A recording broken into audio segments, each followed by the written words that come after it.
বিমানবন্দরে পণ্য জটের কারণ দেখিয়ে গত ৮ এপ্রিল বাংলাদেশের জন্য ট্রান্সশিপমেন্ট সুবিধা বন্ধ করে দেয় ভারত। অর্থাৎ ভারতের মাটি ব্যবহার করে তৃতীয় কোনো দেশে পণ্য রপ্তানি করতে পারবে না বাংলাদেশ। তবে বেনাপোল দিয়ে ভারতে বাংলাদেশি পণ্য রপ্তানি স্বাভাবিক রয়েছে।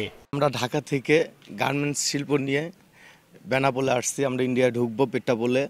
আমাদের এই গার্মেন্টস শিল্প সারা বহির্বিশ্বে রপ্তানি হয়। ভারতের সাথে যে আমাদের বিশাল রপ্তানি এবং আমদানি বাণিজ্য, বিশেষ করে রপ্তানিটা, সেটি বহাল আছে এবং সেটি স্বাভাবিক রয়েছে। এছাড়া ভারতের ভূখণ্ড ব্যবহার করে নেপাল, ভুটান ও মিয়ানমারেও বাংলাদেশি পণ্যের রপ্তানি চলমান আছে বলে জানিয়েছেন C&F এজেন্টরা। এটা যদি ভূখণ্ডের দিক থেকে যদি বাতিল করতো তাহলে কিছুটা প্রবলেম পড়তো, কারণ আমাদের মিয়ানমার, নেপাল, ভুটান সহ তৃতীয় রাষ্ট্রগুলোতে যে রপ্তানিগুলো করি সেই ক্ষেত্রে আমাদের প্রবলেম হতো। এটাতে আমাদের খুব রেয়ার কেস, খুব সমস্যার কথা না। বন্দর তথ্য মঙ্গলবার বেনাপোল ব্যবহার করে ভারত থেকে আমদানি হয়েছে 446 ট্রাক পণ্য। আর ট্রান্সশিপমেন্ট সুবিধা বাতিলের পর মঙ্গলবার রপ্তানি পণ্যবাহী ট্রাকের সংখ্যা ছিল 153। সময় সংবাদ, বেনাপোল।